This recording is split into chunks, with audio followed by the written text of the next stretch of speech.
Salut à tous, je viens vous faire mon petit bilan lecture du mois de mai, parce que nous sommes déjà début juin.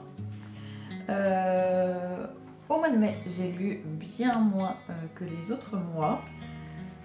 Plein de choses dans ma vie ont fait que j'ai eu beaucoup moins de temps pour lire, donc ceci explique cela. Je n'ai lu que 6 romans, ce qui est déjà pas mal franchement. Parce que je crois que l'année dernière j'étais juste à un roman par semaine en général, ouais, j'arrivais pas à faire plus.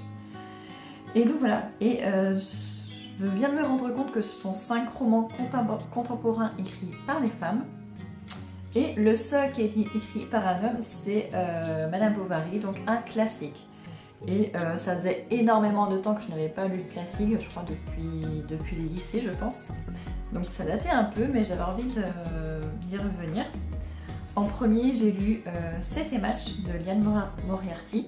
C'est un roman à suspense que j'ai bien aimé. Je lui ai mis une note de 3 sur 5, donc c'est que j'ai bien aimé.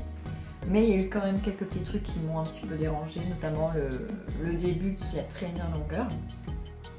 Ensuite, j'ai lu une nouvelle, La première enquête d'Agatha Raisin de M.C. Mitton, qui est un cozy mystery.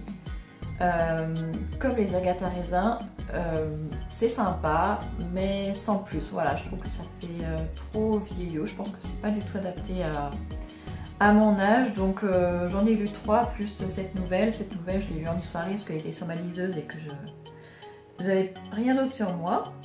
Mais voilà, je l'ai même pas noté en fait. Ensuite, j'ai lu Le choix des autres de Françoise Bourdin. Donc là, c'est un roman aussi qui était aux éditions Pocket. Je vous en ai parlé dans mes reading vlogs, donc je ne vais pas vous en reparler maintenant. Concernant le résumé, en tout cas, je lui ai mis une note de 3 sur 5.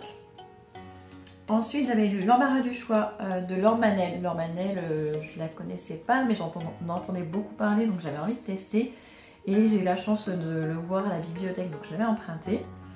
Et celui-ci, je lui ai mis 5 étoiles sur 5, donc j'ai vraiment beaucoup aimé. Et c'est d'ailleurs grâce à ce livre, ou à cause de ce livre, que j'ai eu envie de lire Emma Bovary, justement, de Flaubert, qui a été ma lecture suivante. Et ça a été assez mitigé cette lecture. Au début, ça m'a énormément énervée, et j'ai fini par l'apprécier vraiment vers la fin. Donc je lui ai même pas encore mis d'étoiles parce que entre le ressenti que j'ai eu pendant la lecture et après avoir fini l'histoire, j'y pense encore. Donc pour l'instant je ne l'ai pas encore noté, mais je pense que ce sera un 3 ou un 4 sur 5, pas un 5 sur 5, ça c'est sûr. Mais je pense plutôt 3 étoiles parce que l'histoire était quand même assez intéressante, surtout la troisième partie plutôt que la première et la deuxième. Et ce qui m'a dérangé dans ce livre, c'était juste finalement l'écriture. C'est vrai que c'est très différent de la manière dont on parle et écrit aujourd'hui. Donc c'était un sacré dépaysement, mais c'était une bonne expérience. Et le dernier livre que j'ai terminé en mai, c'est Plus on est de fou de Zoé Brisby, qui est un roman plein d'humour, alors qui touche à des sujets quand même assez forts. L'hôpital psychiatrique, les maladies mentales et tout ça. Et pourtant, ça a été un roman très drôle que j'ai adoré. Et je lui ai mis 5 étoiles sur 5. C'était vraiment une très bonne lecture. Et j'ai terminé le mois de mai sur 2 livres, mais que je n'ai pas eu le temps de terminer. Je les avais juste commencés. J'ai commencé L'île des chasseurs d'oiseaux. Et j'ai commencé aussi L'heure des femmes. Ces 2 romans, je les ai commencés fin mai. Là on est le 5 juin et je ne les ai toujours pas terminés. Ça fait vraiment long, mais en même temps ce sont 2 romans assez longs aussi. Mais j'ai eu énormément de mal à me remettre dans les livres ces derniers jours. Donc ceci explique cela. Donc je ne lis que 6 livres terminés, ce qui est très bien. Et je me rends compte qu'en ayant moins de temps pour lire, ça m'a manqué. Voilà.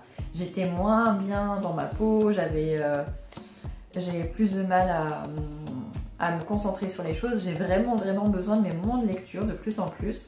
Donc ce mois-ci, je vais essayer de faire un petit peu abstraction de tout ce que j'ai à faire. Je vais essayer de mieux m'organiser pour me libérer quand même un petit peu plus de temps de lecture juste pour moi.